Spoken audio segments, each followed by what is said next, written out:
This video is brought to you by Squarespace, the best and easiest place to build a website. Apple's big transition from Intel Macs to M1, which is designed by Apple in-house, has begun. The benchmarks are out there. You might have seen them on some other channels, but that's not what I'm going to be doing today because I just didn't have time. We've been doing a lot of photo and video shoots lately, so all I've had time to do is actually get that work done on a brand new 13-inch MacBook Pro using the new M1 chip inside.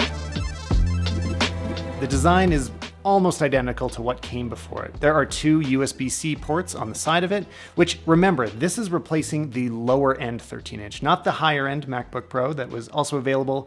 This is the entry-level model. And there is also the new MacBook Air and the Mac Mini available. They're also the same as what they're replacing. And a lot of how we form our opinions about these computers should be based on expectations. Like, what is this supposed to do? And the reason you've been seeing so much crazy hype about them is because these are supposed to be bottom of the line, entry level, most affordable Macs. And they are. The price has stayed the same as in the previous generation, but the performance is through the roof. But again, the numbers, they're in the other videos. This is what my experience was like after a few photo and video shoots.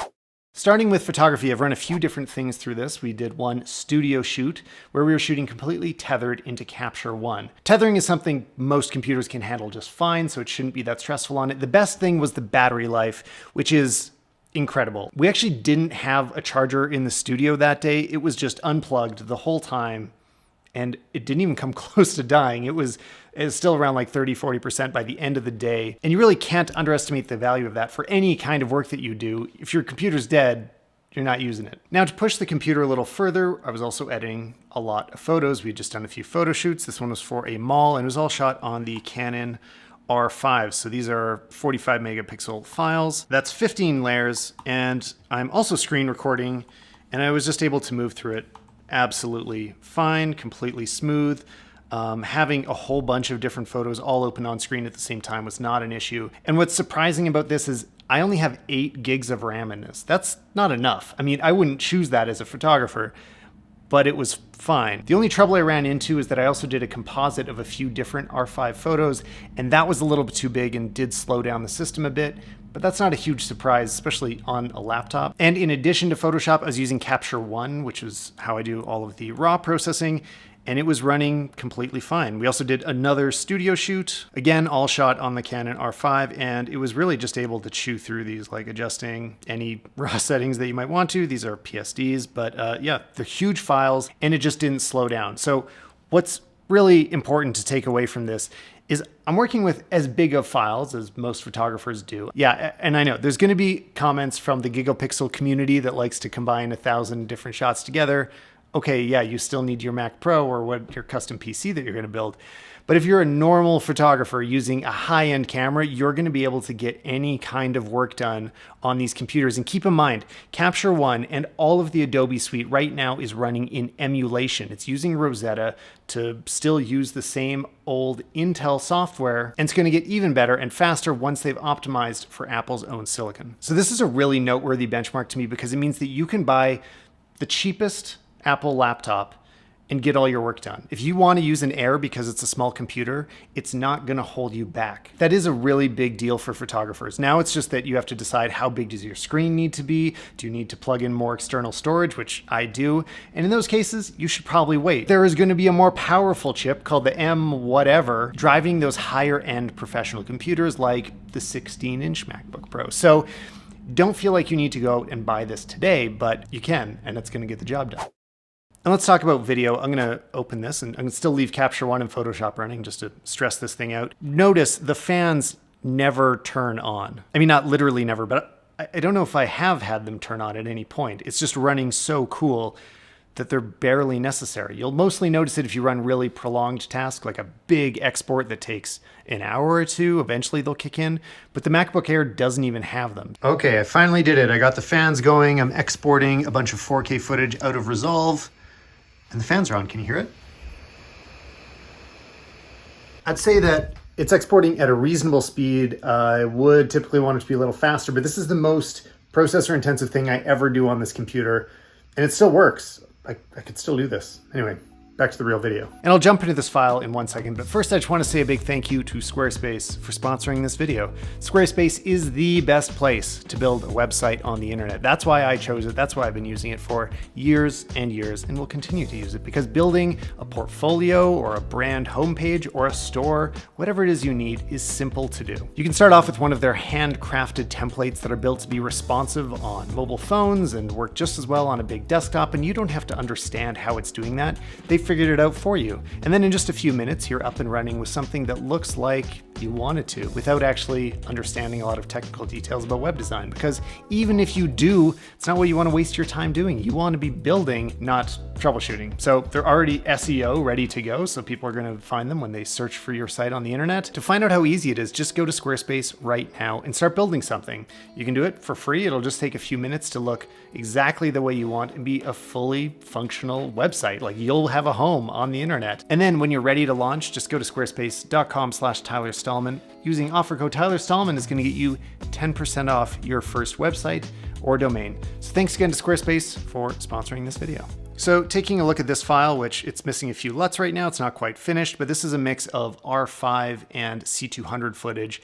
So the R5 footage is really hard for a computer to handle. It's incredibly slow. Even on recently released iMacs, it still chugs because it's just, I don't know why. The R5 stuff, it needs hardware acceleration. Anyway, it runs pretty well on here. This is 4K 60 footage, playing back completely smooth. It is in optimized mode right now, but we're also screen recording. Man, this looks so bad without the, I swear this footage looks better with the LUT, you guys. But if we switch it from better performance, better quality, what happens? Can it still play back?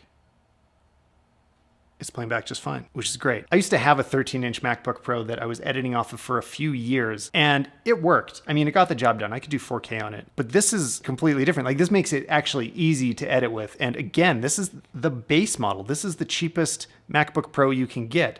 They're gonna get better, and this can just handle what I'm throwing at it. I'm just gonna play this a little bit more. Like, it's crazy. This is, you know, running Capture One, Photoshop in the background, screen recording, playing back 4K in full quality in Final Cut Pro. And look, I just want to prove the video turned out better than these flat files you're looking at. So I'm gonna play it right now while I tell you the overall experience of working with this was great. Like, it works. There are faster computers out there, but I just didn't run into any real limitations. There are moments that it would kind of slow down and drop some frames, but you can get your work done on this. I've seen people also playing back 8K RAW in DaVinci Resolve. Where we are right now for creative professionals is that you should probably have a big desktop still at home. I've been talking about the iMac a lot lately, and I'm still really happy with what they did in 2020. But if you need something to work with on the go, it's great to know that you could actually rely on something so small and affordable.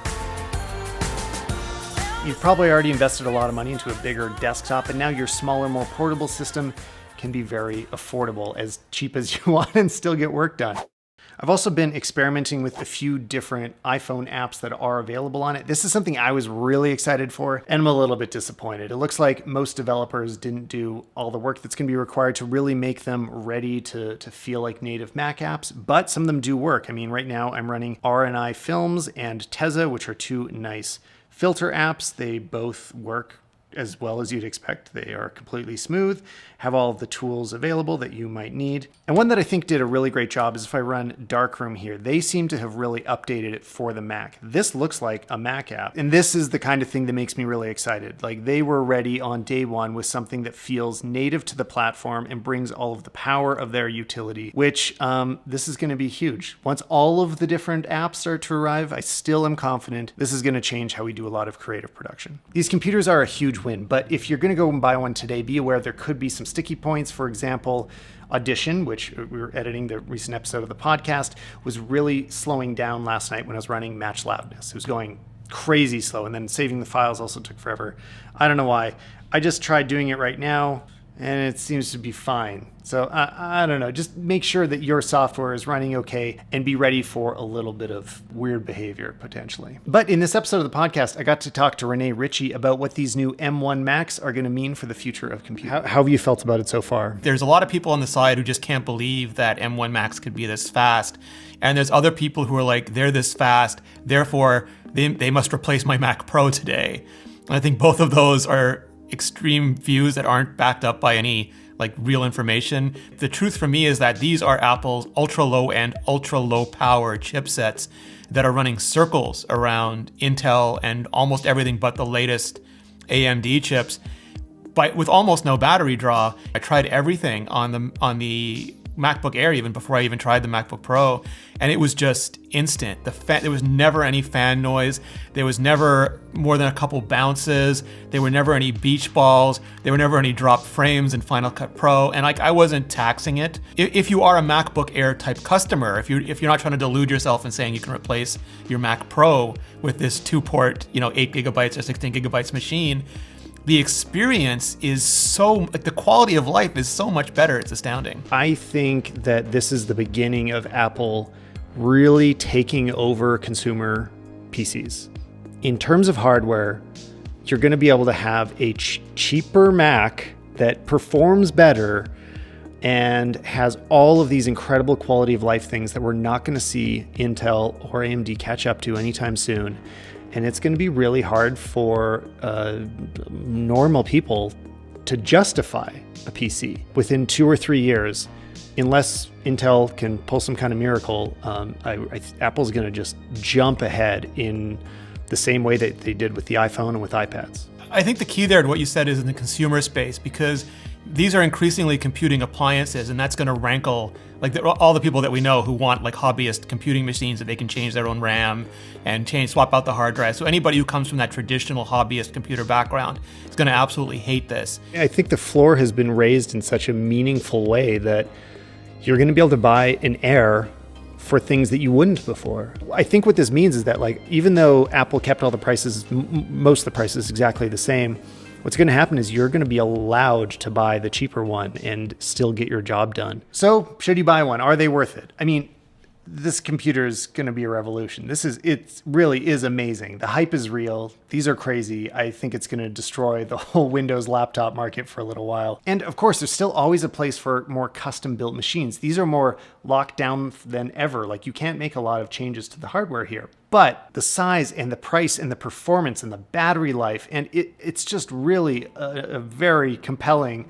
whole package. So if you still need some energy hungry, big GPU driven gaming machine or render machine or anything like that, okay, this isn't the machine for you. If you're like me and you need a bigger screen for your mobile production, you're gonna wanna wait a little while. There will be more Macs to come. We don't have a date yet, but they're gonna happen, and they're gonna have more USB inputs. They're gonna have more power in general. They're gonna have what we want. So I'm gonna be holding on a little bit. This won't be my full-time machine. This was a bit more of an experiment for now, but a very successful one. Anyway, I'm gonna be talking about this a lot more on the podcast, so go subscribe today. Other than that, I'll see you guys in the next video.